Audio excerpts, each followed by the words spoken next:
Hi guys, how are you doing? This is C Cinema, and today we're gonna talk about a milestone in romantic comedies, When Harry Met Sally. Please join us. When Harry Met Sally begins with a very interesting duality. Can men and women be friends? Is that men and women can't be friends because the sex part always gets in the way. This apparently simple question hides the true meaning of the movie, the opposition between two concepts, the constant struggle between what changes and what remains eternal. Let me explain. When Harry Met Sally is filled with familiar elements that are constantly introduced to us with a variation. For example, when Harry and Sally enter the diner in their way to New York, Harry teases her about her sex life. Sally raises her voice, everyone inside the diner notices what she's saying, and she looks embarrassed. No, you haven't. It just so happens that I have had plenty of good sex.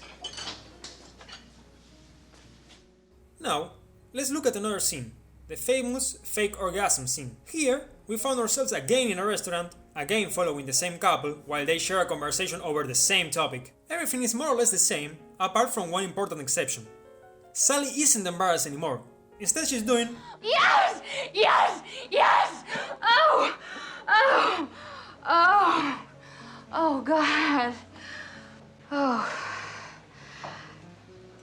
The greatness of When Harry Met Sally can be witnessed if we compare those scenes, what changes against what remains the same. This idea can be seen in many of the film's elements, always following this contrast, what is changed versus what remains eternal.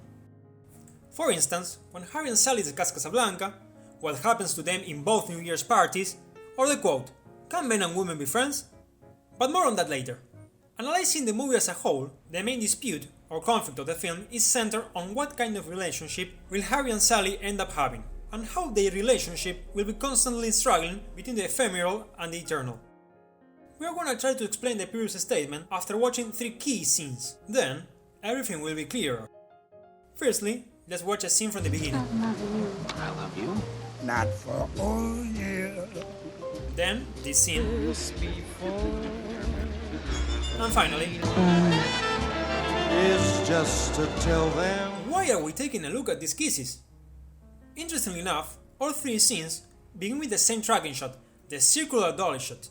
It's of great importance to point out that the relationship that Harry and Sally had with Amanda and Joe will be hopelessly flawed. Both Harry and Sally won't remember Amanda, and Joe and Sally won't end up together. These 2 separate relationships will end sooner or later. These relationships represent the constant change, the ephemeral, as we mentioned before.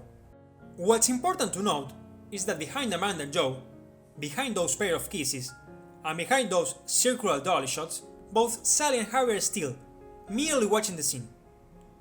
We must remark their presence because, unlike Amanda and Joe, both Harry and Sally will be destined to meet time after time for 12 years. Their relationship represents what remains the same, the eternal. The circular dolly shot symbolizes in both cases the ephemerality of those relationships. But what happens in the 3rd scene we showed earlier?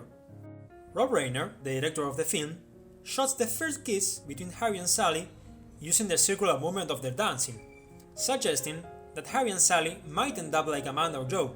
They could easily become a pair of friends who, in time, would distance from each other. As Sally says to her friend Marie, His wife, and I actually met him, I am sure that you and I would drift apart. or when Harry and Sally, after playing Pictionary, are unaware of the other person's situation. Back to the kiss. This innocent kiss follows the New Year countdown to suggest the possible ephemerality of their relationship, implying that their days together may be numbered. Romantic comedies are built around the kiss scene. They are their main element. However, it's not only the kiss itself that matters, but what the very kiss means to the lovers, when and where the kiss takes place, and what importance it has to the overall plot. Let's take a look at 3 kisses between Harry and Sally. We already discussed the first kiss and its ephemeral component. On the other hand, the second kiss is quite the opposite from the first. While it will lead to something greater between Harry and Sally, as Mary and Jess eagerly celebrate, as a matter of fact, the second kiss will only lead them to another kind of burden, the burden of the routinary. It's crucial to stop at the post-coitum phase of Harry, as he understands that his relationship with Sally has fallen to the clichés he previously mentioned. How long do I have to lie here and hold her before I can get up and go home? Is 30 seconds enough? The second kiss shares a sense of circularity with the first one. with the difference that the second kiss establishes a tired routine. Just take a look at the frozen face of Harry. If the first kiss was something of the moment, and the second kiss was part of a tiring routine, the third kiss is nothing short of legendary, the definitive kiss that overshadows the ephemerality of the previous two. This kiss shows us that the bond between Harry and Sally can symbolize the eternal.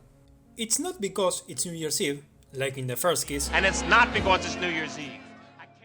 and it's not because one of them is lonely, like in the second kiss. And it's not because I'm lonely. This one is a kiss for the rest of their lives, and that initial question, can men and women be friends, is answered by that final analogy, about all friends that are destined to find themselves time and time again, only to finally remain together. That's all for now. Thanks for watching, and see you next week on C Cinema.